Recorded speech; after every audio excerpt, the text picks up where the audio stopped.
Sim racers for mental health are a group of iRacers who meet monthly to put on special events, typically at some of the most recognizable superspeedways in the NASCAR circuit. This month, they will be headed to the high banks of Daytona International Speedway. Good evening, everyone. I'm Jeff McConey, and with me in the booth is Peter McKay. Behind the scenes is our director, Sean Ambrose, and he's using cameras provided by Dougie Beard.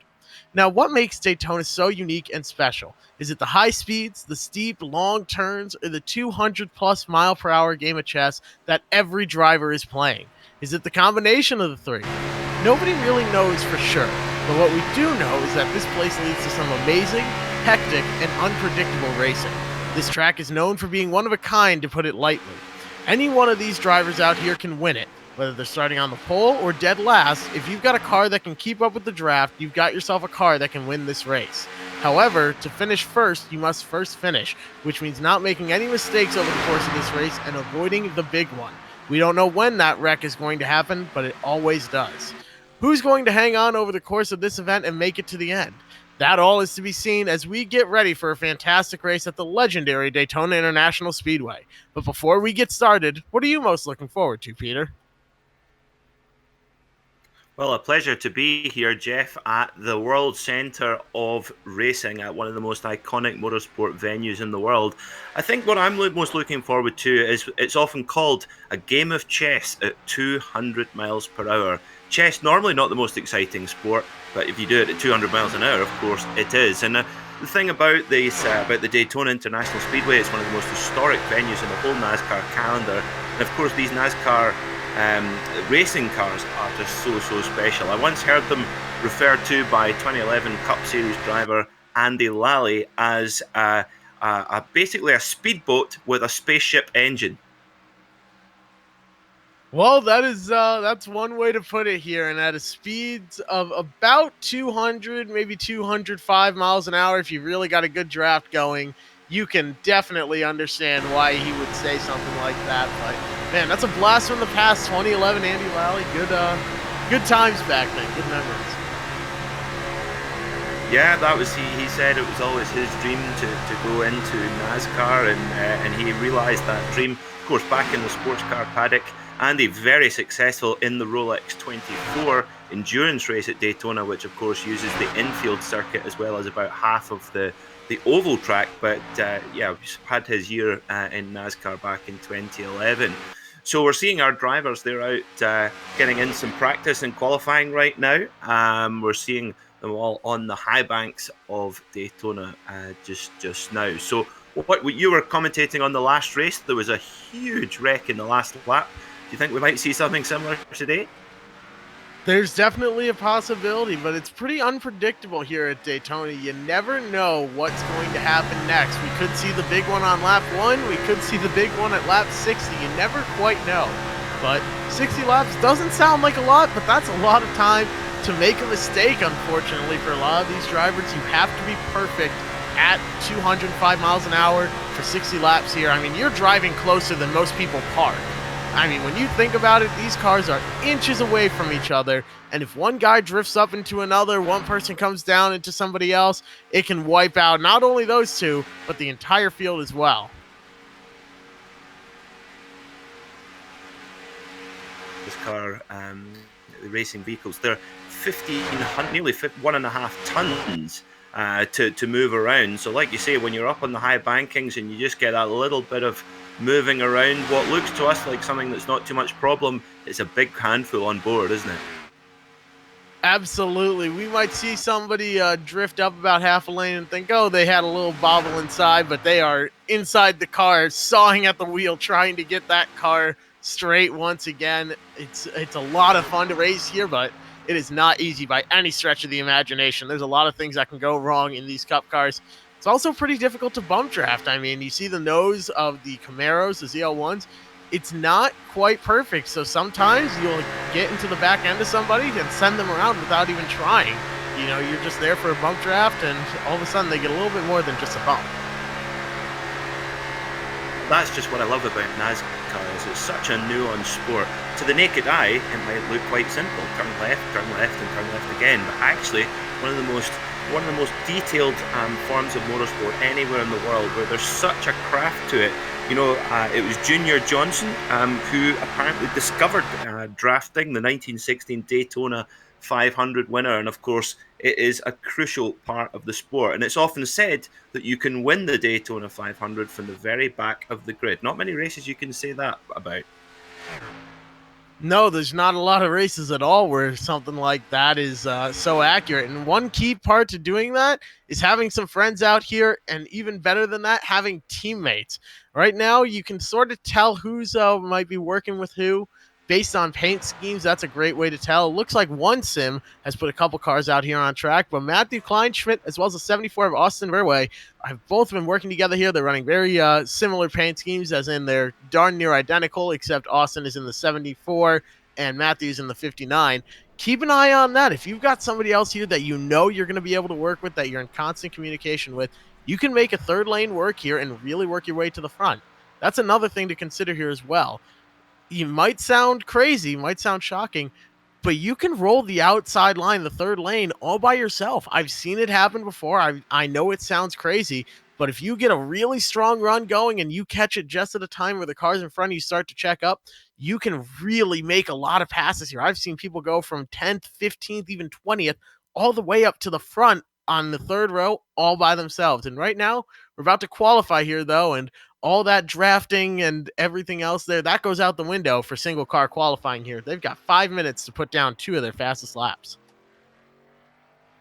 Yes, there's absolutely no hiding place here. Of course, the draft makes such an enormous difference, but this is where we're going to see who has the most pace on their own, which is important as well, because sometimes if the group gets broken up slightly, you need to have good pace on your own as well. Also, these drivers have a fixed setup, so this is stock car racing in its most pure form. There's no advantage in having a special setup and having a crew chief on the other end of the telephone. Everybody's got what they've got, and they've got to go out here and do their best. Now, with 5 minutes of qualifying, it's very important to get out there quickly and get those 2 laps in as well. So you'll see the car on screen here, one of the beautiful Ford Mustangs. Now, the Ford Mustang is a car that at last we finally get in right-hand drive here in the United Kingdom, and that is a very good thing indeed. Of course, the Mustang been a huge part of, well, American motoring for many, many decades now.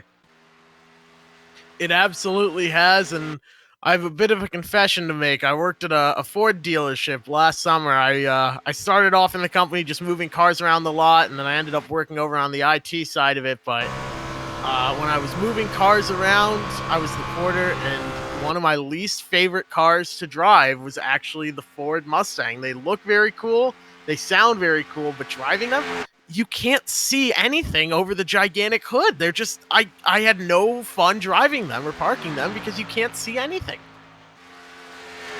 I see. So if we can use that as use for any of our Ford drivers tonight, you can say, "Oh, just a longer bonnet than usual." Yeah, I used to drive a Lotus, so visibility is something you got used to not having. Oh my gosh. No, I've got I've always grown up a Chevy guy, so I've got an Impala and I can see everything with the short little front end. But oh man, is that how we're gonna spend qualifying here, swapping car stories? Right now, Dominique is all the way on the front row. You see Hayden Wheeler making his first lap, his out lap right there, looking to take the pole away. But Hosier right now up with a 47.213 is on top of the charts. Of course, while we're on car chat, we've got 3 different manufacturers here in the Cup Series. You've got Toyota, you've got Chevrolet, and you've got Ford. Do you think there's any particular car on the service here that has any particular advantage, or are they, or can they not be separated? I've noticed that iRacing has done a really, really good job of making sure there's no advantage with one car chassis over another. I've done a lot of races. I've done about 1,800 races in iRacing, and I've never once heard anybody say that they run one particular chassis at one track and another at another track because it gives them an advantage. I could be wrong. I don't know for sure, but I think iRacing's done a really done a great job with it. The physics are the same on all three, and you can take a Chevrolet setup and put it in a Ford and throw that in a Toyota, and they'll all drive relatively the same.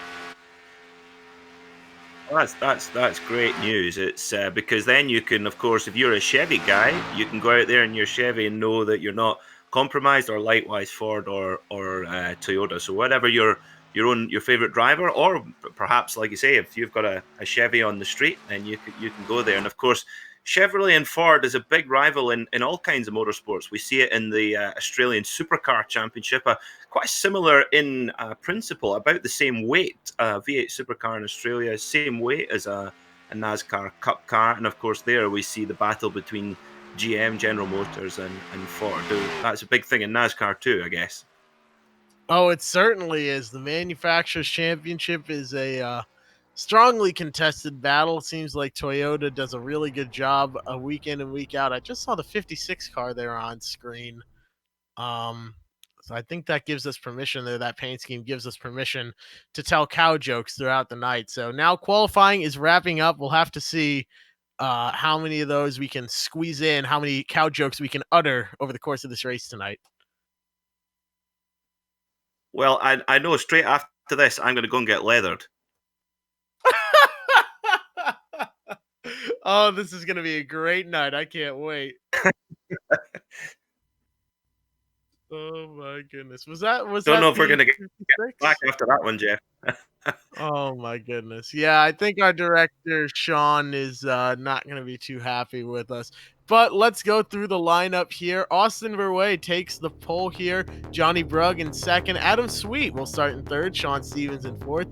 Jalen Battle starts in fifth, and Brandon Jackson starts sixth. Driving the cow machine, Blake Treywick in seventh.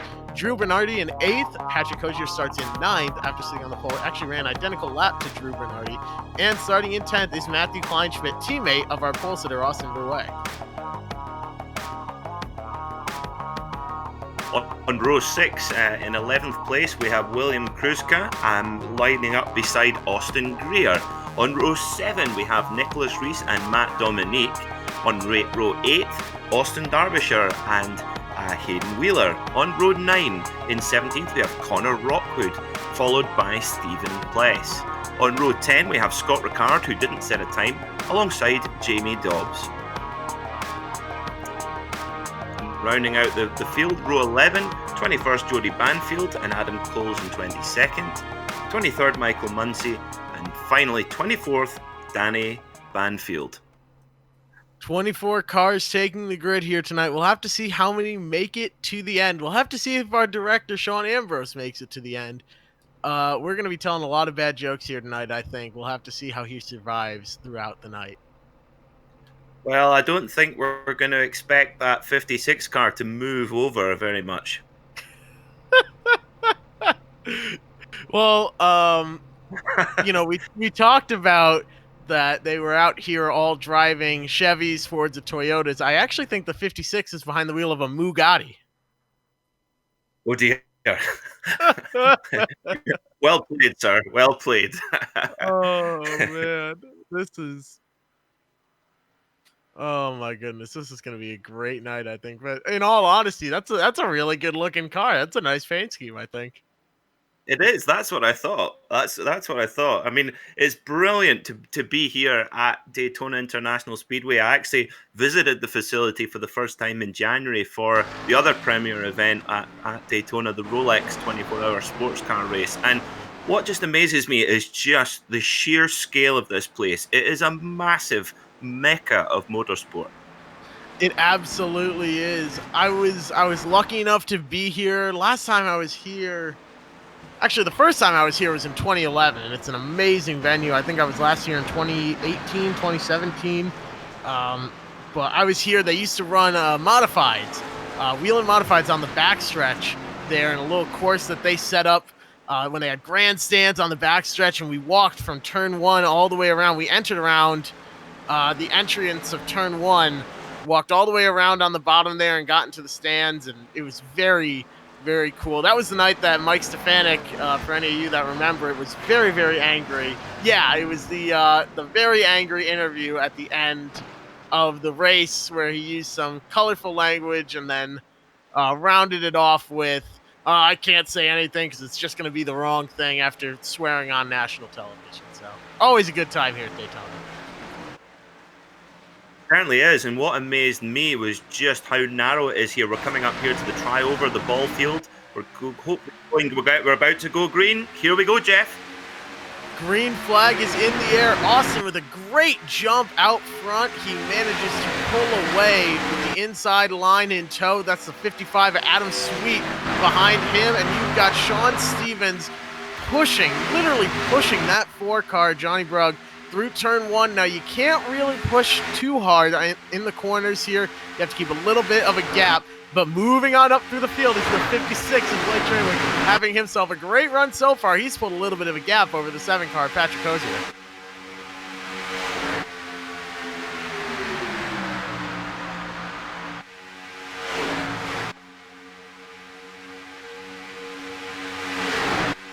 I thought I was going to have to use the same joke twice there, so I'm glad you were able to use it, Jeff. Yeah, I think that joke is going to be used plenty of times here. That's going to be an absolute blast over the course of this run tonight. And thank you again for everyone tuning in here for the Sim Races for Mental Health 250. It's 60 laps here. I'll come up with some sort of way to relate 250 and 60 to relate the numbers together. It's not 250 miles. It is 60 laps here tonight, so don't get confused. And right now, though, it's a 7-car breakaway up front. And you see a bit of a gap to the cars behind. Patrick Hosier leading that mini group, which is actually now catching the front pack. But all around, people are battling for position. You've got the teammate of our leader, the 59, Matthew Kleinschmidt, back there in 13th, starting 10th. I think he's going to try and work his way up and try and get some help to his teammate, Austin, in the 74 car. Just that is what he needs to do here. Get up, help your buddy out. And right now, I think if you're stuck in the middle and you don't have any teammates out here, it's time to move to the back and really avoid trouble here in case I'm bruised. Absolutely. If you're a Lone Ranger in this pack, you've got to be really, really careful. Do you think with this, we've got a slightly smaller field than the previous event at Talladega? Hopefully, do you think that'll allow everyone to get a little bit more breathing space to hopefully have a few less wrecks than we did last time? I think it's definitely possible here that we're going to come out of this with a few wrecks, but I don't want to jinx anything. I just want to see some nice, clean racing here. And hopefully right now we can run this race clean.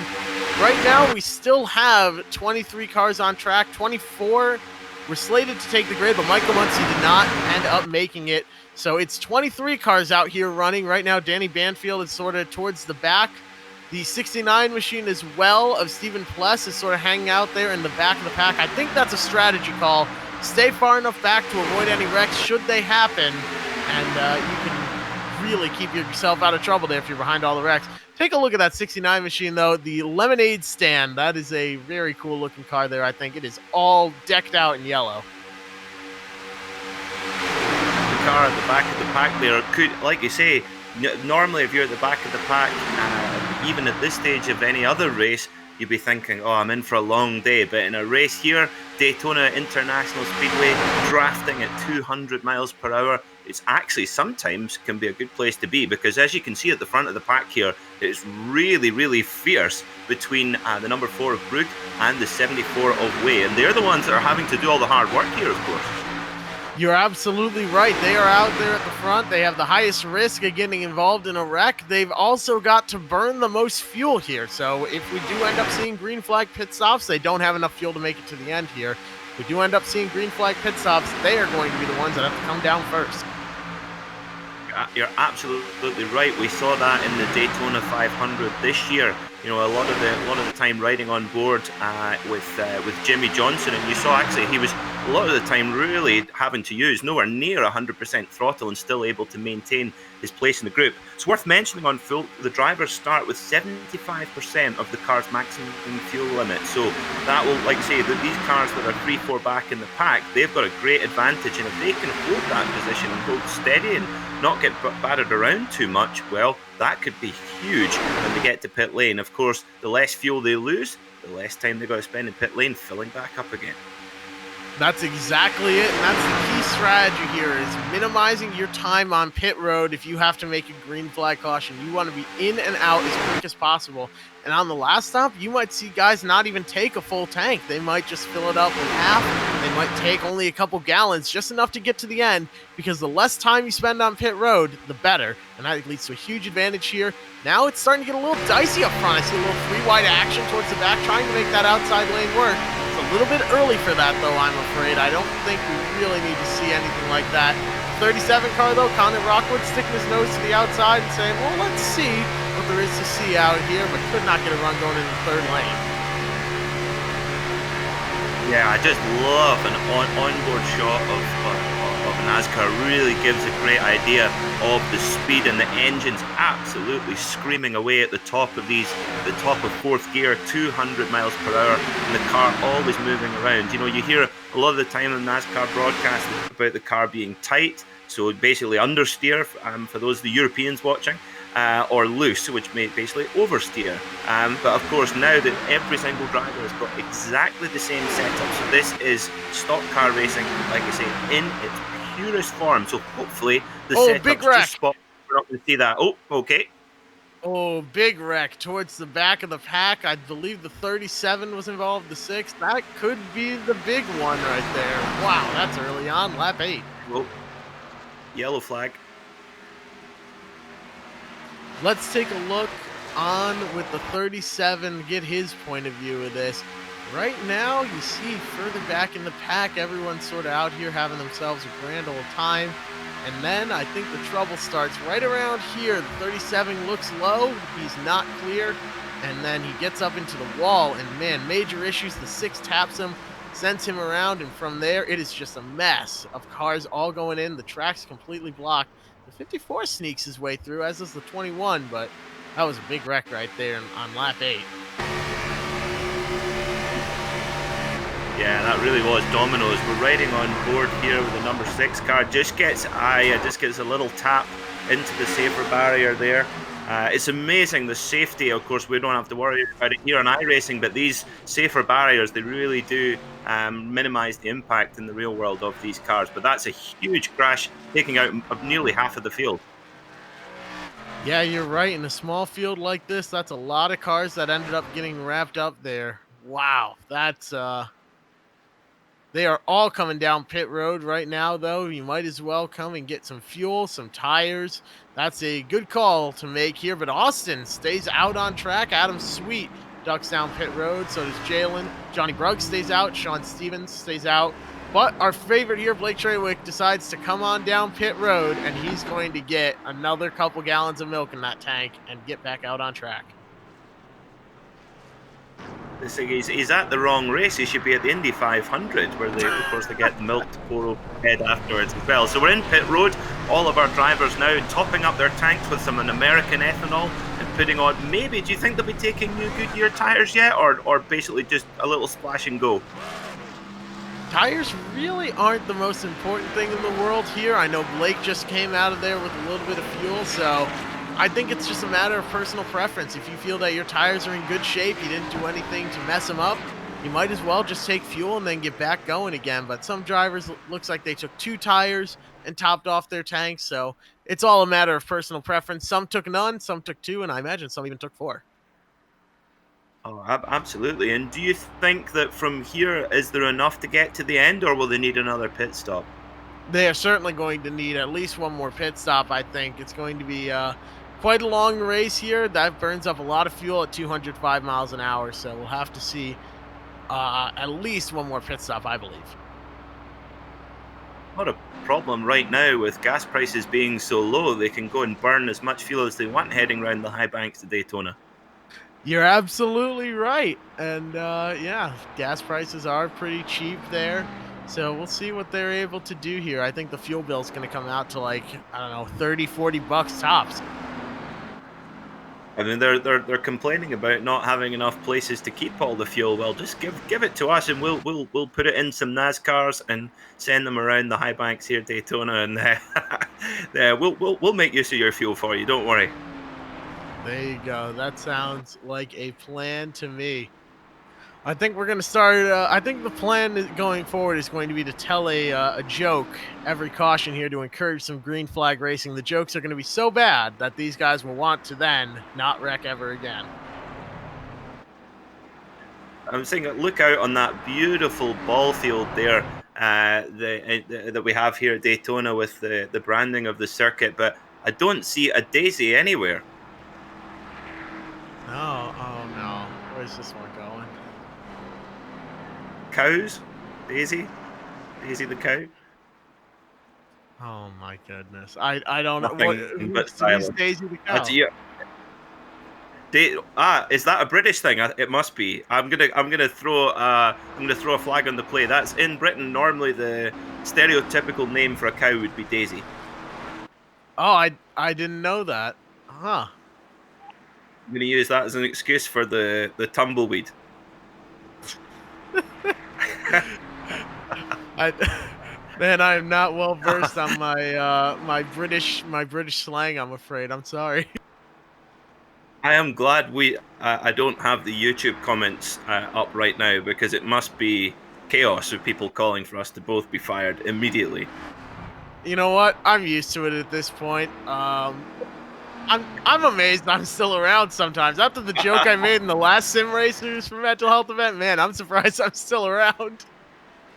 That wasn't you with the IndyCar one, was it? It was. That was me. Oh God. Yeah, that was me. Okay, I think I can get away with it then. That's okay. We Oh, should say that obviously absolutely. the racing sim racers for mental health, a brilliant initiative to raise awareness for many mental health conditions. Here we are on screen, mental health awareness, and of course it's Mental Health Awareness Week, something that affects everyone around the world, and particularly right now with a lot of the world on lockdown and restricted and obviously worrying about financials. It's something that can affect anyone, and if it's affecting you, you should get on the phone or speak to a friend. You'd be surprised how much it can help. So it's great to see so many keen sim racers getting out here for a race around Daytona. And to be honest, going racing is a great way to put a smile on your face, I think. It absolutely is. We saw the return of NASCAR this week, and it was a fantastic sight. That story yesterday, that is just something you cannot script with Chase Briscoe, and what a win he had. There's just some things you can't write, and that's one of them right there. So it's always great to see stories like that play out and to see racing back once again here, bring the world together. Not just the community, not the NASCAR community, but really the whole world together. Now that people have a sport that they can sit around and watch once again. I know professional bull riding was back. That's not another cow joke, but right now, racing is back here, and they are getting ready to take the green flag here soon. You're absolutely spot on there.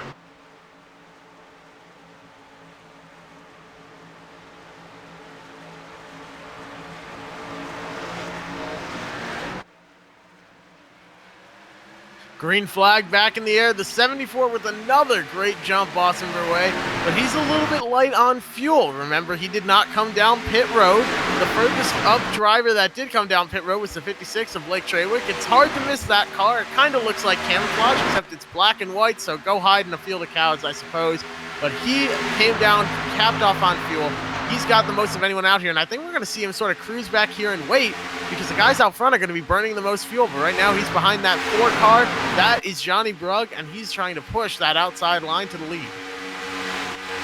Of course, if you're light on fuel, the last place you want to be is at the front of the pack, because you're the one who's having to do all the work. You're dragging everybody around. You know, the draft is so important for speed, but probably even more so for fuel mileage. Now, because we've got a reduced size of field now after many of the drivers hitting problems, well, that's going to make wrecks less likely, and of course that means less opportunities to kind of get a kind of free kick to go in for a pit stop under caution. You do not in a race like this. You do not want to be going into pit lane under green flag conditions. You're absolutely right, and we do still have a lot of drivers out here, but man, a lot of them are way off the pace already. Patrick Hosier now has really almost lost the draft completely. taking a look further back, there's a whole separate pack here, about 16th or so, call it 15th or so, that's really just not able to get up to speed because those are all the damaged cars from the last wreck.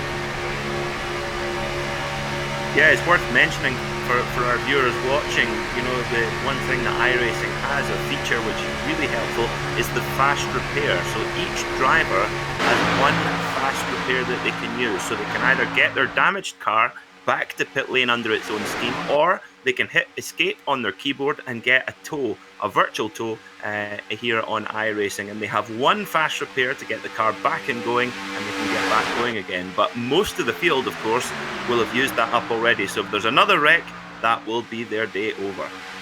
I think there's a lot of drivers out here as well that are saving that fast repair for later on. They're banking on another caution coming at some point, or maybe even a pit stop under green flag. They'll come down and use that fast repair then, but they don't want to get caught in a position where they've used up their fast repair and then they get involved in another wreck and that's the end of their day. I think a lot of them would rather just cruise around here a little bit off the pace, a little bit slow, but still have that fast repair in their bank. Absolutely, always good to have it towards the end of the race if you need it, and if you can stay in touch whilst not using it, it's a big advantage. One thing is for sure, both in virtual races around the Daytona International Speedway and in the real NASCAR world, even with the very best drivers in the world, you can almost guarantee that there will be some form of wreck, because of course racing cars of this type at 200 miles an hour around the big high banks of Daytona, well, the chances of contact are high, and almost as high as the chance of us telling terrible jokes. Oh, absolutely. There's never one too far away. And actually, now that I think about it, you know what you call a cow laying on the floor? Do tell. You call that ground beef. Right, sir, again, yes, you're definitely running ahead in this one. Oh, absolutely. You know what you call a cow that's up against the wall? You call that lean beef. See.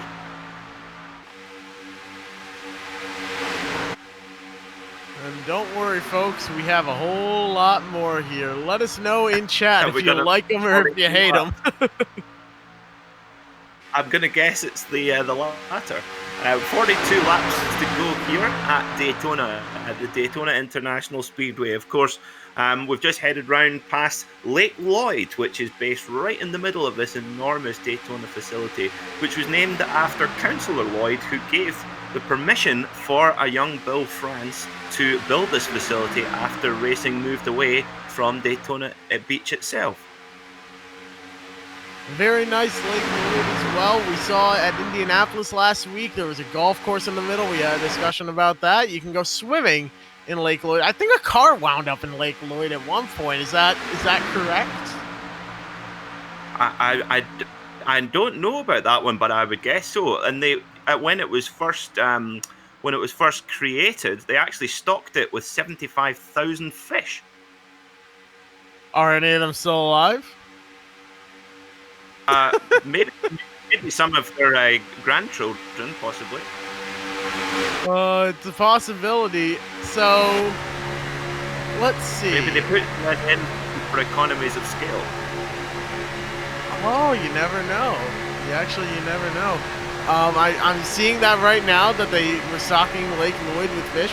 Tommy Irwin's car did end up in Daytona, and when he raced at Daytona in 1960, Tiger Tom Pistone used to drive with a complete set of scuba gear in his car because he was afraid of drowning in Lake Lloyd. Wow, that's preparation for you, isn't it? It is, and that's coming through the hands device. And I read it on the internet, so it must be true. That's from the article, The Wild Weird Stories of Lake Lloyd at Daytona International Speedway, from Yahoo Sports. As the late, great Abe Lincoln once said, if it's on the internet, it must be true. Absolutely. Now, do you know they also used to do powerboat racing on Lake Lloyd in the early days, too? I did not know that, huh? Very fascinating stuff about the one and only Lake Lloyd. Looking back up here, though, I don't think anybody's going to wind up in Lake Lloyd tonight. They've got too many talented drivers, too many safety innovations for any issues to occur like that. Right now out front, Johnny Brugg leads the way. Blake Trawick is in second. He's on that outside line in that black and white Mobile. The 46 of Jalen Battle is pushing that 56 machine as hard as he can to get him up front. But the inside line with that push from Austin Verwey is awfully strong, and they are leading the way here at Daytona. We are already 22 on lap 22 of 60. We're over a third of the way through this event so far. It is flying right by. Now look at number 56. You talked about that high line. Look at this train of cars coming in the high line. Do you think it's going to be time for them to start making that work now? It's certainly possible, and right now we see 3 wide for the lead as that outside line is trying to get some work done, and the 4 car gets hung out to dry like the laundry. He is dropping like a rock through this field. 3 wide now for 5th place, and they're making it work. The 46 gets a little bit close there to the 4, all trying to slide in line, but they are still 3 wide, and that is not a position you want to be in, is the sandwich meat in the 3 wide cars. Gaggle of cars, I should say. But right now, we're seeing Johnny Brugg push his way up the middle. He shoves Blake Trawick up out of the way. Now Blake is the odd one out. Slides on in behind. Wow, how did he manage to make that fit? I can't even think of a joke that quickly because of how fast he got into that spot. Wow, what a great move by the 56. Yeah, it is that they're all starting to really get their elbows out now. You know, it was all very polite, all one after you, sir, but now we're getting into the thick of the race now, and you see a lot more movement, a lot more drivers switching lane. You've got about 2, possibly even 3 lanes here at Daytona at some point. It's also worth mentioning that, of course, in the real world in NASCAR, every driver has a spotter who sits on the top of the stadium and watches and keeps the driver up to date with who's on their left, who's behind them, who's to the right. Now, in iRacing, you have 2 options. You can have your own spotter who gives you the information, or iRacing will give an automatic kind of artificial intelligence spotter. Of course, having a real spotter is just going to give you that little bit more detailed information. Some of these drivers will have it, some of them won't, and that, in this sort of, as we're seeing on track, this really close battle, that will be a key advantage, I think. It absolutely is, and right now the 56 spotter is telling him there's a gap up high, take it. Block that outside line. He's driving like Dale Earnhardt Jr. out there, jumping from line to line, looking for something that'll work. Looks like the outside line is going to work. He's going to be clear out there. Is he going to pull the 56 or the 46 with him? He is not going to pull him clear. He's going to stay up on the outside, though, for at least another second here. Run down the backstretch. The 56 is clear. The 46 is now clear. Let's see if they migrate down to the bottom. They do, and they are working their way around the lap car as well here. The 98 is just going to stay up top. Everyone will get by clean, but what a great drive there by Blake Trawick. And the most important thing, he pulled the 46 of Jalen Battle with him. Jalen just remembered that right there when he wanted to go up in front of the 4 car and said, you know what? I got pulled clear by Blake. I can't bail on him now. Well, I think the number 4 of Brugg in that red Ford, he's looking pretty strong as well. You can tell he's comfortable running in that front pack. It's just impossible to call at this stage. But looking at these drivers, they're really starting to shuffle about a bit more. They are really, obviously, quite comfortable running so closely together because they're really starting to trust the drivers more. That trust in the other drivers is building as the race goes on. That's exactly it. When you're out here, you have to make friends and you have to trust the guy behind you. Right now, we're seeing a great pairing from Blake Trawick and Jalen Battle. The 56 and 46, I don't know if they're teammates or not. They're not running a similar paint scheme like we usually see here, but they are working together very, very well. I think we found a little bit of trust there in those two because they are leading the way on the inside line. It looks like the number 56 car's got some new buddies in his herd. Maybe so. I don't know. He's mowing them down like grass there. He's got this race.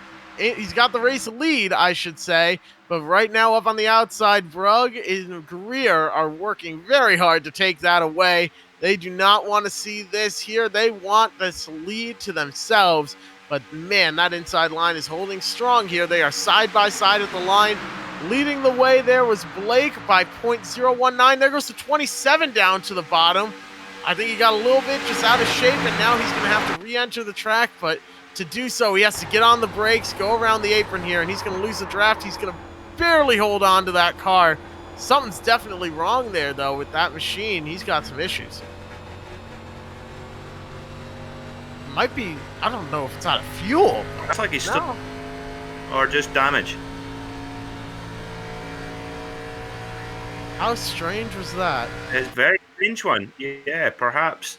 Now back at the front though, the number 56 Trewick is really, really strong. I think it's clear here. The number 56 and the number 4, both Fords, of course.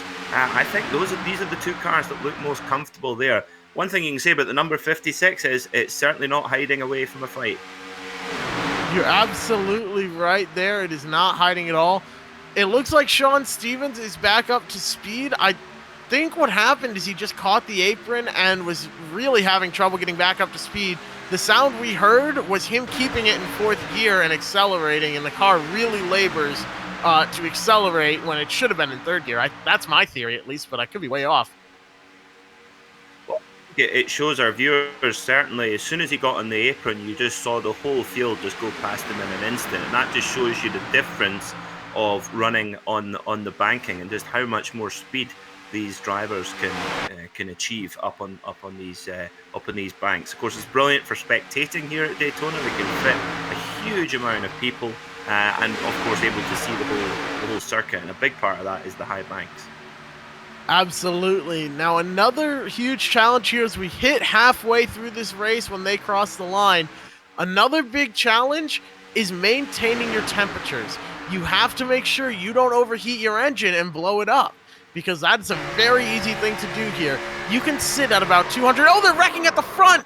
Oh, the 4 car gets a shove from the 24, goes down the track into Jalen Battle. I think we're going to remain green here because Jalen spun by himself. Jalen now slides back up on track. Caution's out. Yellow.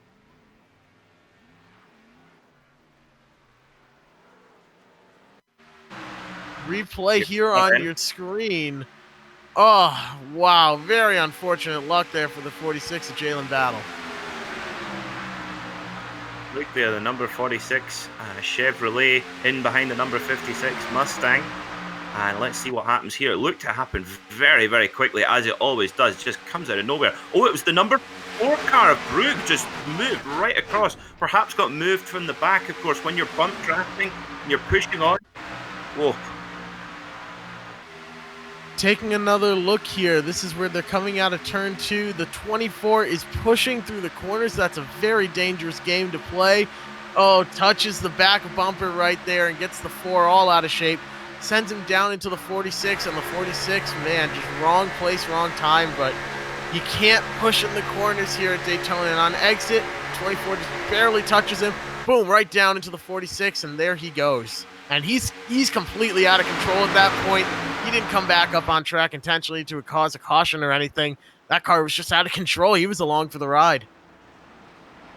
Yeah, he was absolutely a passenger there. And in fact, he actually hit the inside pit wall and ricocheted back up. So it just shows you the amount of inertia that these cars have. Of course, nearly 1.5 tons of NASCAR getting thrown around. And what we saw there is just how light a touch it requires just to get somebody moving. You know, just coming around one of these corners, just the slightest nudge on the back of the car, and then all of a sudden you've got a very, very big accident.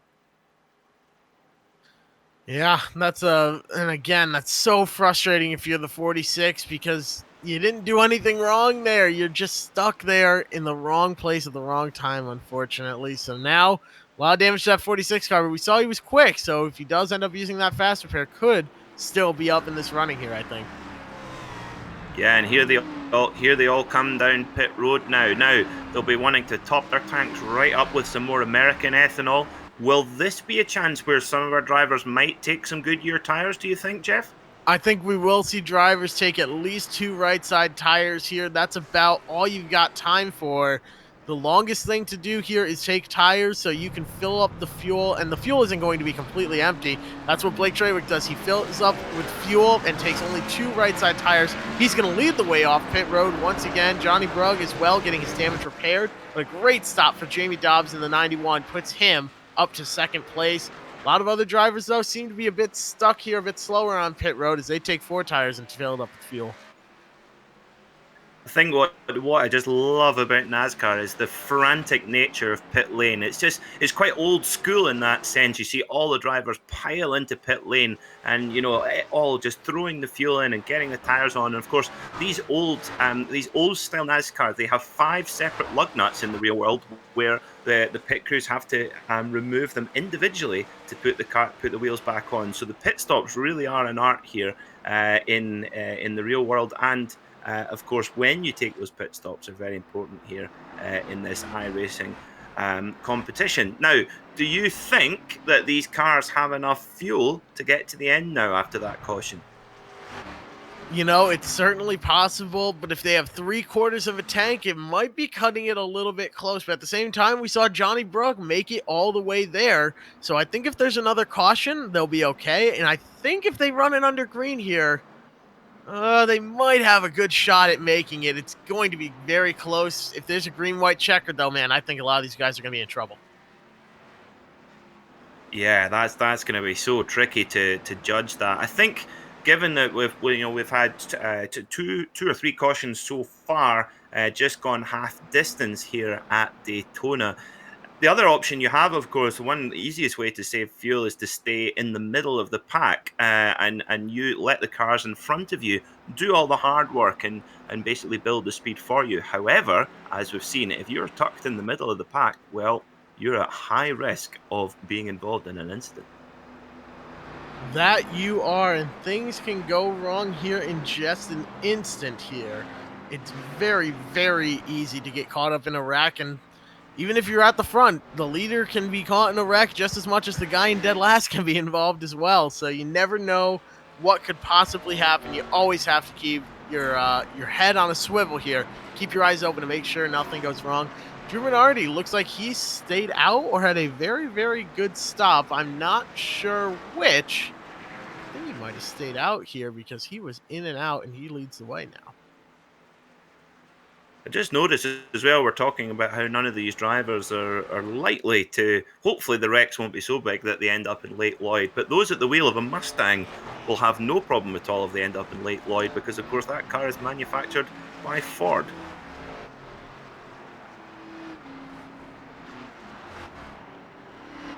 Am I missing something? Ford? Yeah.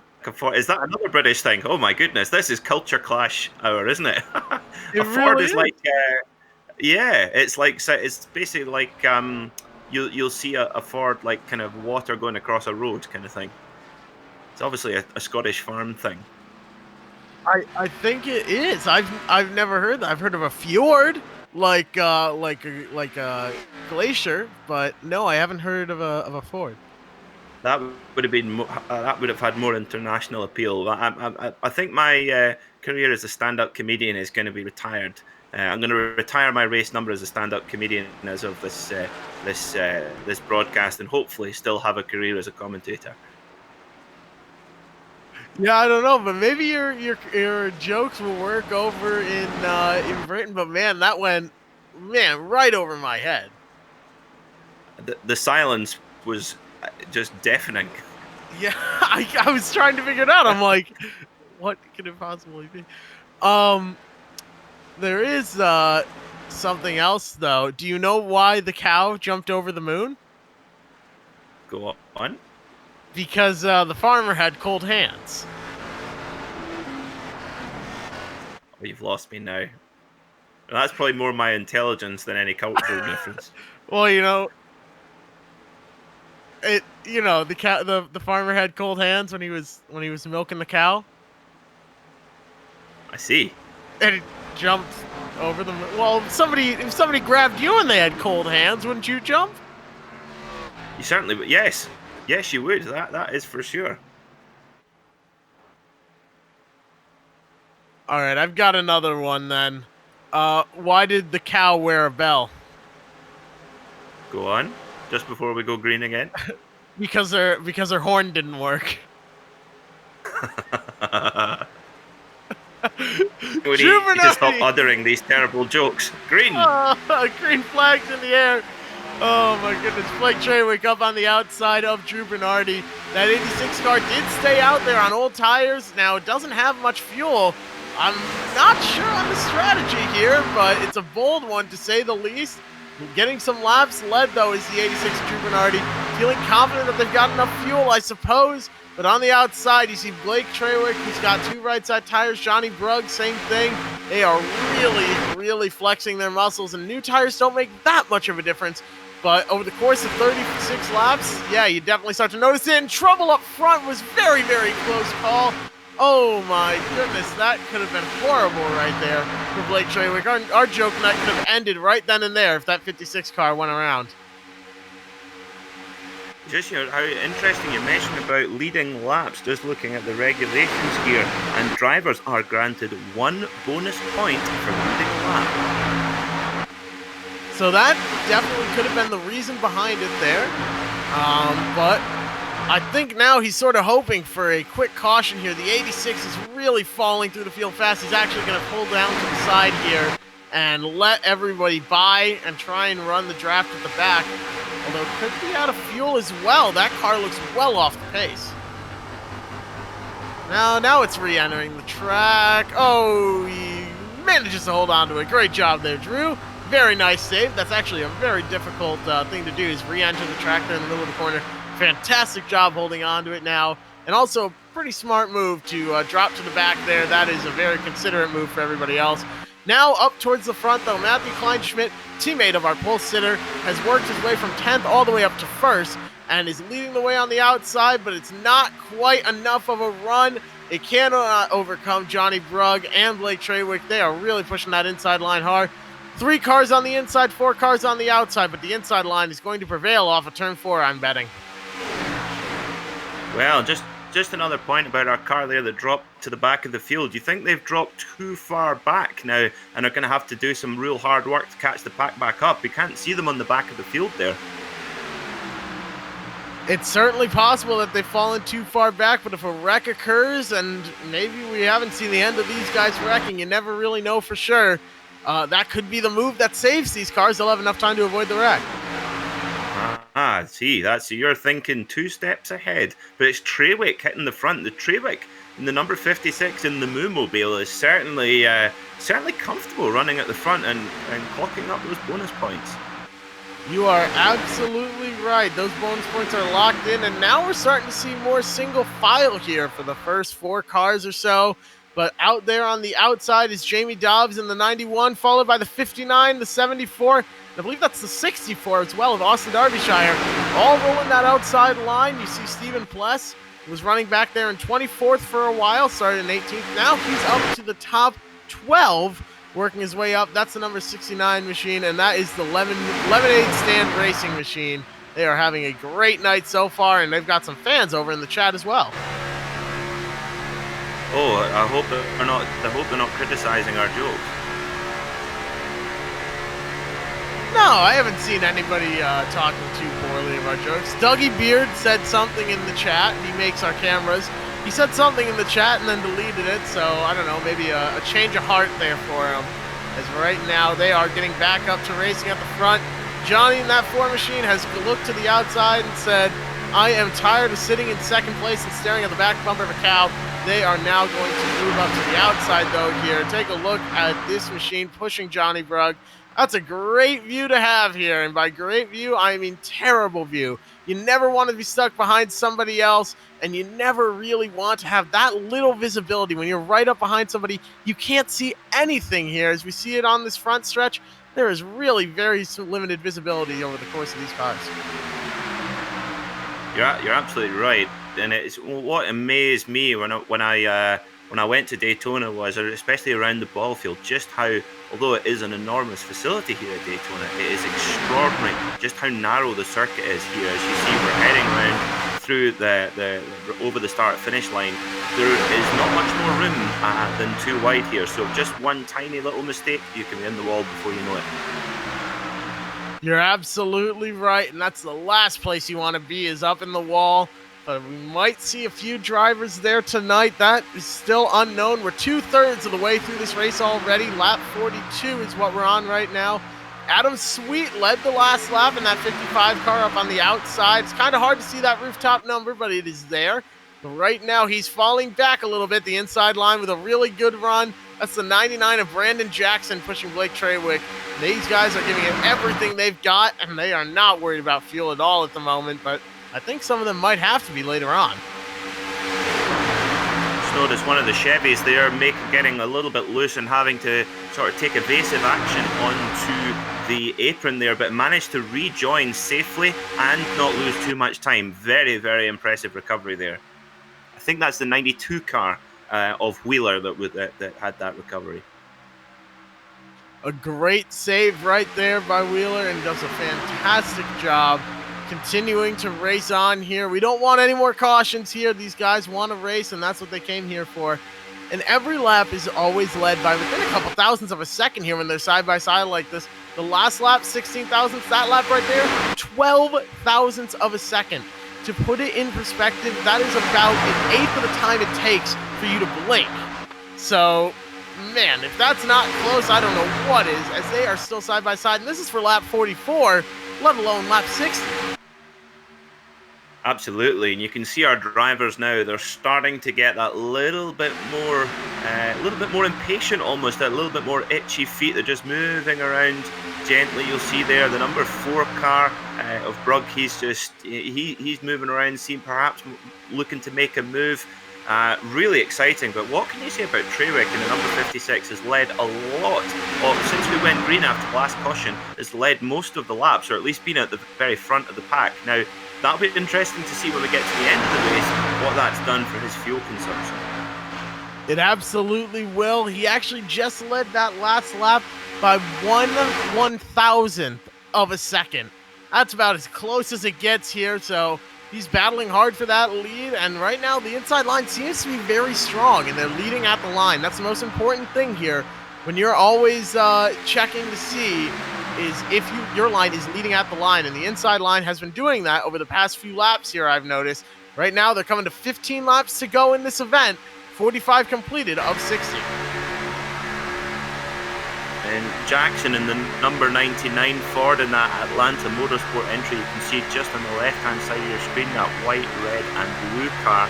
You see they're actually getting right into the back bumper of Trawick in the Moomobile, and that's the thing that just fascinates me about NASCAR, that you can actually be making contact with the driver in front at 200 miles an hour, and both cars still keep on going. Just extraordinary skill and presence of mind that these drivers had. You look at it here, you're so close to the car in front, you can almost see what station they're listening to on the radio. You definitely can, and these guys are driving closer than most people park. It's amazing to see some of these drivers out here. Now 46 laps complete, 14 remaining in this race, and that's going to start to click by quickly here. If you're a driver a little bit further back right now, there's about 16 cars in this lead pack. Any one of those 16 can still win this race, but it's time to start making those moves now, those moves soon now at least. Maybe we'll see that outside line form up. We could see a third lane start to get moving here. Looks like we've got one of the problems for one of these Ford Mustangs, and that bright yellow. I think that's the lemonade stand car, I think. Number 69. Let's see what happens here. Just heading along the back straight here. Sorry, front straight, my apologies. So we head down across the ball field near the start-finish line. Oh, gets a help from the car behind and heads into pit lane at full speed.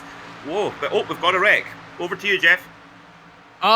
Let's see. That was the 92, a Hayden Wheeler there, got shoved out of line, but managed to hold on to it. Taking a look back at it here. Oh, man, coming through the tri-oval, just caught the apron and really, oh, wow, what a save. Locked the brakes down and saved that car. That was absolutely phenomenal. Really went all around by himself. Over on the Full Velocity Racing Network, they have something they call the selfie stick that they like to break out if a driver goes around by themselves. I think we might have to break that out here tonight. Right there, that 92 car broke out the selfie stick. Almost went around, but managed to hold on to it there and not bring out the caution.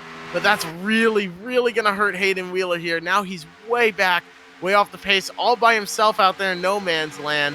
He's going to be at least, 10, 15 seconds back from the pack. Timing and scoring says 14.5. Not too bad, Jeff, for eyeballing that. Wow. I tell you what, that number 92 car Oh, there, the Hayden wrecking! Wheeler, the New Yorker. Oh, another wreck. Huge domino wreck here. Oh, man, that was the 99. Could have been a shove from the back from the 55. It was. Just a touch to the back bumper, sent him up, And and there's then we Hayden see Wheeler. the It looks issue. like he's going to make it through. It looks like Hayden Wheeler's going to make. He was so far back that he missed out on that big wreck. So he could be right back in this race. And of course, given that car control he's just shown, well, he could be. He could actually be an outside shot for this race. He absolutely could, but you see it right there. Oh, the 55 sort of bounces up off the car on the outside. And yeah, let's take a look here from Hayden Wheeler's car. He's just sort of chilling out there. He sees the wreck ahead and says, oh, sure am glad I'm not a part of that right now. Wow, I guess it all worked out for him. The selfie stick was the smart choice. Yeah, maybe he did that on purpose. Maybe he was just showing off. Maybe he had the sixth sense to know there was going to be a wreck heading out. Yeah, that was it. Going back to his moment there. I mean, we made a comment just before we went green about Andy Lally, the sports car driver who went to race in the NASCAR Cup Series in 2011. He says, you're basically trying to pilot a speedboat with a spaceship engine. These are really big, heavy, cumbersome race cars. They're a Daytona prototype. They are not. And to be able to gather up a big moment like that, coming off the banking onto the apron and back on again, exceptional car control from Hayden Wheeler, and he deserves a shot at the win here, I think. Absolutely. And the secret there as well is that he locked up the brakes. He got hard on the brakes. It straightened that car right out. That's exactly what you have to do. And, when you're behind the wheel there, when you're spinning out, you're not thinking lock down the brakes and do that. You're trying to wheel that car, turn the wheel straight, drift it. And that's a whole lot more difficult to do than just lock the car down, get hard on the brakes, straighten that thing out, and then get back rolling again. That's a really smart move on his part there, and I cannot commend it enough. Well, of course, that normally goes against the rules in other race cars of what not to do. Of course, you don't really want to lock the brakes up in any race car, for you'll flat spot the tire, and also you can put yourself into a spin as well. So, I mean, to have, like you say, to have that presence of mind and that experience and that knowledge of how a NASCAR is so unique and how it reacts is just exceptional. And for anyone watching who maybe just thinks that it's just easy, you just keep the throttle open and turn left, you are so wrong. It's not even funny, because these cars take such finesse and such a unique technique to get them right. For example, Jordan Taylor, who's won the Rolex 24 at Daytona sports car race on multiple occasions, he said he would love to race in NASCAR, but only in a road course, because he said, I would just be embarrassed on an oval course because it would take so long to learn the technique.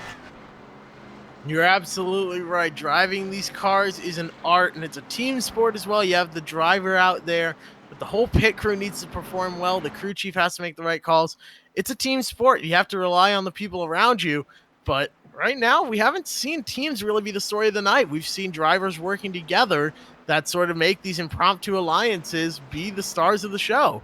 We're coming to 10 laps to go left in this race. We're on 10 laps to go, actually.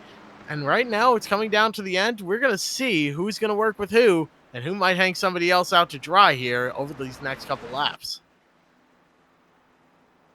Yeah, it's gonna be absolutely fantastic to watch. I mean, Trawick and Brugge, they've had a couple of really serious wrecks in and around them, and somehow managed to avoid them. And looking at that last wreck, Brugge, he really impressive presence of mind just to avoid that wreck by just a whisper.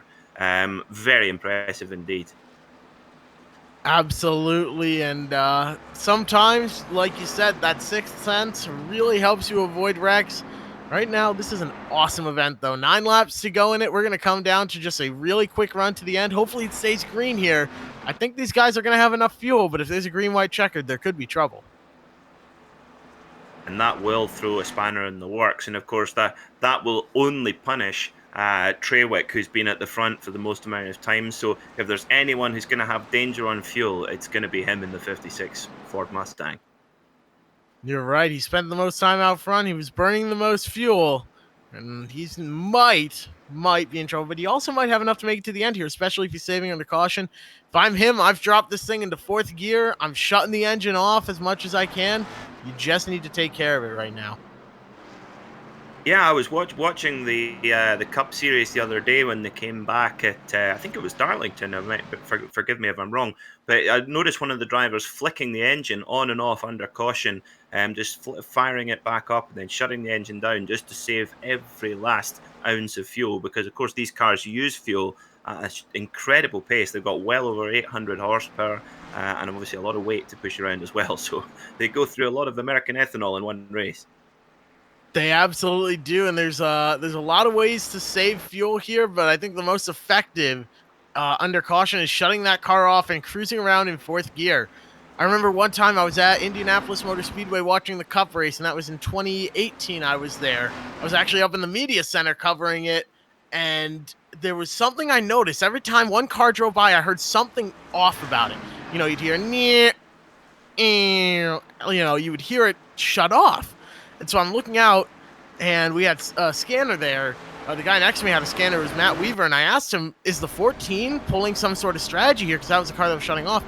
He was actually, while driving, leading the race, shutting off the car at the line, cruising with the clutch in to turn one, firing the car right back up and continuing the run there. It was fuel-saving mode to the max, but he did it. He saved enough fuel to make it to the end. That is incredible, and of course, again, that's something you'd never really see in any other form of motorsport. That's what I love about NASCAR is there's so many unique stories to tell about this unique and very special and historic form of motorsport. Of course, Daytona International Speedway, built by Bill France, whose family still are at the helm of the sport NASCAR, one of the United States of America's biggest sports, and Daytona played a huge part in how all that got started. Of course, all started with the Daytona 500 back in 1959 that was won by Lee Petty, who won the first ever Daytona 500. Indeed, the Daytona 500, a very legendary race. Tonight, we're doing just 60 laps, though, as the green flag is back in the air. A great start on the outside for Johnny Brugg, but not quite enough to clear himself with Blake Trawick. So Brugg will lead the lap, but Trawick looks like he might come out on top here, but the 59 is slow. He can't get up to that back bumper of the 56. The 56 needs him there. The 59 actually has a lot of rear end damage. I'm wondering if that's not slowing him down. It could be, of course, here in iRacing, any contact to the car will result in some form of drop in performance, sometimes very minor or sometimes very major. And of course, at these speeds, you need to have a race car that's absolutely at its optimum. You're right, but he's got William Kriska behind him, pushing for all that it's worth. That car, the 59, is the meat in the sandwich, stuck between Blake Trawick and William Kriska. They are working very hard to keep up speed here on the inside line. And the outside line, it's in trouble. Only 2 cars out there. Not really enough cars to make a run up here. 6 laps to go in this race. Anything can happen. Oh, no! There's a bit of a checkup, but they manage to keep it going. Wow, how incredible is that? The 59 checked up a little bit on corner exit. William Kriska got into the back of him. They both managed to keep it straight here. That gave the advantage to the outside line. Johnny Brugg and the 74, our pole sitter, Austin Verway, now are up front once again. Blake Trawick falls all the way to third. But, man, what a fantastic job by everyone to keep the car going straight and not cause a big wreck there. That was an enormous moment for the number 59 of Kleinschmidt there in the Chevy. I mean, if it looked like a big moment here from our screens, you cannot imagine how much opposite lock he would have had to apply there on his sim. I can imagine he is sweating right now. Absolutely, I would not doubt it at all. It's hot inside the race cars in real life, but the emotions, the racing, the competitiveness is all just as real. So I think he's sweating just as much as a regular driver would be, except he doesn't have an AC vent right on his head. As now there's a scrum up front, 3 wide for the lead. They think better of it, kind of, sort of. The 91 lets in the 74, not with much play from. Oh, there goes the 74 now, all by his lonesome. That was a weird little wreck, but it all manages to work out. No caution. They are 3 wide for 5th back there. Blake Traywick up on the outside. The 7-car bails. Patrick Hosier wants to be down there on the bottom. Now Blake Traywick is in a bit of trouble. He certainly is. You just noticed just before we saw that small wreck there that Brugge in the number 4. This is the first time we've really seen him make a bold move to the front. There goes and the look at this Traywick. there goes. Huge save again. Some of this car control from these drivers is just exceptional. My goodness, you get lucky once, you get lucky twice, but how about 3 times? Oh my gosh, I think there might be trouble further back. Big wreck behind. Hayden Wheeler, the 46. Big wreck behind. Could be caution. Yellow flag, caution. Wow. Well, this could be huge. This could be massive for Traywick. Number 56, Traywick, may be in trouble here on fuel. We don't know how much fuel is in his tank. Of course, we'll get the green-white checkered. Brugge and the number 4 car could have played this absolutely perfectly. Been not having to work too hard, being able to let the other cars do the work for him could make a huge difference here. It absolutely could. That is that's going to be very interesting to watch. But let's take a look at the replay here. Wow. How about that? 25 gets pushed up into the wall, then goes through the grass. Whoa, man, takes the jump. How did he hold on to that? Oh, there it goes around. But man, that was really cool. I gotta say, that was just really, really cool. Almost looked like a monster truck there going over the jump, but actually kept the car relatively straight and is still in with the shot of this race, the number 25 Toyota. That was, again, one very, very long accident that just seemed to go on forever, but managed to keep the car relatively straightforward. Look at that. He just up and over, all 4 tires off the ground. That was one of the coolest wrecks I've ever seen, I must say. But Johnny Brugge now out there leading the way, the 91 in second. They are going to have their first attempt at a green-white checkered here. They can take up to 3. Patrick Hosier sits in 3rd. Blake Traywick in that cow machine back there in 4th, but I think he might have a little bit of damage. If I'm him, I'm coming down pit road. I'm fixing that car up, but I don't know if that's going to be his strategy here. Yeah, of course, if he's got, as far as I would imagine, he will still have his fast repair. So Traywick could dive into pit lane here and just take his fast repair and a little tiny splash of fuel. Keep on the lead lap, and it would of course be right back in the pack. Would have to move. You'd have to move. Oh, I can't believe I let that one slip. Oh, I didn't spot it. I didn't spot that joke.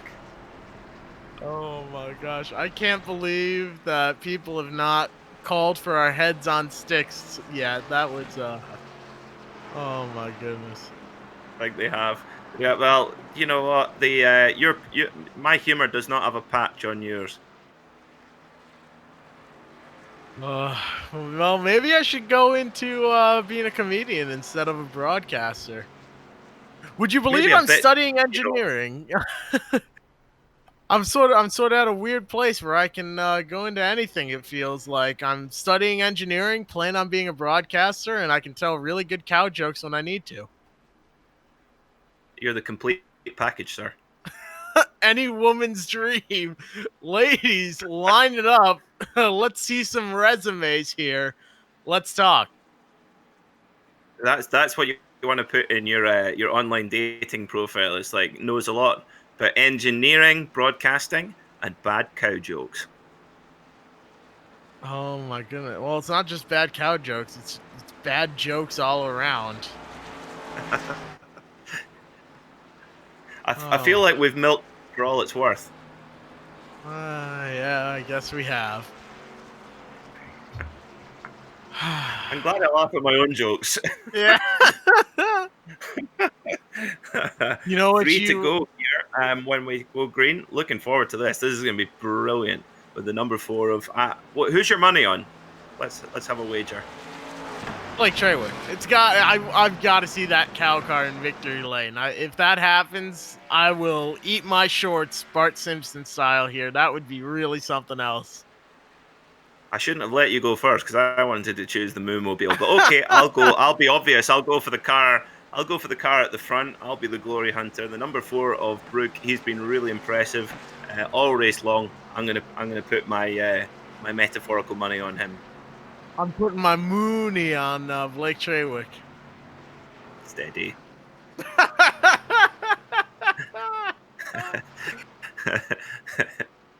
How dare you? Oh my goodness. And here's the worst part. Over there, it's what, 3, 4 in the morning now? It is 4:49 a.m. here in Perth, Scotland. Oh my goodness. Yeah, it's only 11:49 here. I could not imagine having to deal with this at 5 in the morning. I give you props for that. I cannot imagine having to put up with my bad jokes at 5 a.m. Well, do you know what? It's nice to have a companion in the bad joke department. Actually, Oh yeah, we got N Baker 991 out in the in the comment sections. The 56 is a Mustang. well done, sir. Well done, sir. That's joke of the race so far. Let's see. Let's have a call out for anyone else watching on the stream if they can beat that one. Trace Heatherly asked us a little while earlier, love your racing, but yeah, please stop. Trace, I'm very sorry, but no.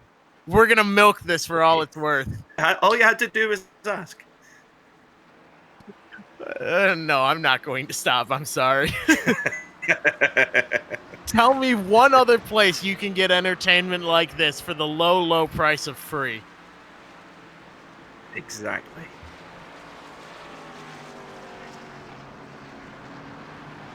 This has been a pretty long caution. This is not good for the drivers who are short on fuel. No, it is not, but right now they are getting ready to go back green here, I believe, very soon. Johnny Brugg, yeah, the lights on the pace car are out. Johnny Brugg is going to lead the way on the inside line, but Blake Trawick is sitting in 4th place. We've talked a lot about him tonight, but Patrick Hosier as well, sitting there right behind Johnny Brugg. What do you do here? Do you push that 4 car as much as you can and try and get yourself clear for a move at the end? Do you make the move early and leave the 4 hung out to dry? There's so many different ways to do it, and there's no perfect way to do it here. So we'll have to see what ends up happening over the course of this run here. And don't forget about Jamie Dobbs as well. Dobbs on the outside in that 91 could easily make something happen. But right now, they are getting ready to go back green here very soon. Yeah, a lot of the time it can be the car that you least expect who's just been hanging back there and just sitting at the back of the field or the back of the pack and just minding their own business and then just leading when the checkered flag comes out. I think Johnny Brugg, if anybody wants to topple him for the victory tonight, they're going to have to make his life difficult. Get him under pressure, get him to make a mistake. I think you've got to try and make him uncomfortable because at the moment, for most of this race, he's been looking pretty comfortable at the front of that pack. Absolutely. He's led a lot of laps, and when he hasn't been leading, he's been right there fighting for the lead. Mostly with the 56 car. The 56 is going to have to try and figure something out, but the green flag is in the air. A good jump on the inside line, it looks like, and it's a little bit rougher for the 91 on the outside. Blake Trawick pushing that 91 machine for all it's worth, as well as William Kruska pushing that 7 machine, pushes him forward up to the 4 car, Johnny Brugg. They're still side by side. Remember, this is the first attempt at a green-white checkered here. If they get to the line, the white flag will fly, and that means they will finish the race no matter what. Well, here we go then. It's now or never as they come down the back straight past Late Lloyd. You see there the number 7 car of Hosier really pushing the 4. He's wanting to get moving, and they're just making a small break here, but it's Brugg leading the field there. The number 4 in the red Ford Mustang. This is fantastic stuff. Coming to the line here, if they cross it before the caution, that means that they will finish under green no matter what. There it is. They're 3 wide now in the 3rd row back. Johnny Brugg leads the way. They're 4 wide now, and how long is that going to last? The Mustang goes around back there. A lot of cars end up going around. William Kruska now sits in second. Another big wreck. I saw cars take off into the atmosphere. My gosh, cars are flying everywhere. Johnny Brugg leads the way. William Kruska looks to the outside now. The 24 trying to get up and make something happen. That's Austin Greer, as well as the 7. It's a 4-car battle for the lead here coming off 4. Of course, we've seen the number 24 heading victory lane at the Daytona 500 so many times with Jeff Gordon. Are we going to see it here again? But Johnny Brugg in the number 4 managed to avoid all of these wrecks. And one of the cars on the grass there, I think that's Hosier. Number 7, Hosier, ends up on the grass, still manages to hold it together. And we head over the line, and it's Johnny Brugg is our winner. My goodness, what a fantastic finish right there. Johnny Brugg wins it. William Kruska dove it to the bottom there, takes it through the grass, trying to make something happen, but unfortunately nothing to do. Wow, what a finish there, though. It was catastrophic. I can't even believe it. We'll take a replay here. Take a look at the replay for what happened there. Those big wrecks earlier on. We saw a lot of cars involved, though. We certainly did. I mean, we started with quite a small field to begin with, but that's the great thing about the fast repair on iRacing. I think did the 7 of Hosier, did he try to go on the grass there to try and make that pass at the end? That was William Kruska in the 6 car, I believe. Oh, my apologies. My apologies. No worries at all, but yeah, it was a little bit of 4 wide action there. And my gosh, how crazy was that? And then there was a wreck involving a few cars, and then another wreck later on. I thought I saw cars go flying into the air. We did. Of course, at Daytona, when everyone goes for the victory in the last lap, it's so typical to get a really huge wreck. Of course, in the Daytona 500 this year, we saw Ryan Newman involved in a very, very serious accident, but amazing to see him back behind the wheel in a NASCAR. Just shows you just how tough these cars are and how tough the drivers are as well. Absolutely. And now we're going to take a quick break here as we wrangle up the herd and get everyone together here for the interviews. We're going to talk to the top 3. That's William Kruska, Austin Greer, and Johnny Brugg. And we'll give you a full field rundown as well. But let's take a quick break here and do some interviews once we get back.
Welcome back, everyone. We just saw Johnny Brugg come home the winner here 60 laps later at the Daytona International Speedway after a very interesting, very fun, very funny race, I would like to say.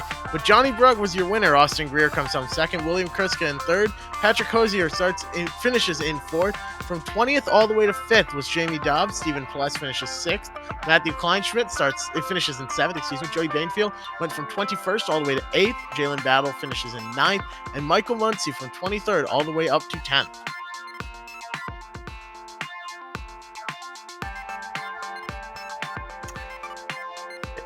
In 11th was the 64 of Austin Derbyshire. 12th was Brandon Jackson.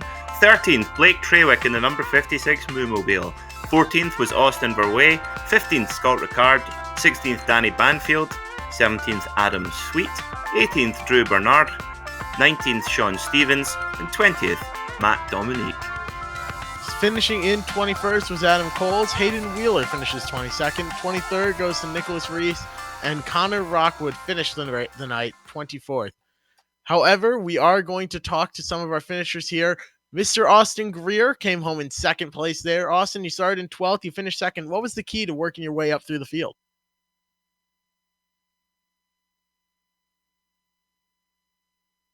Are you there, Austin?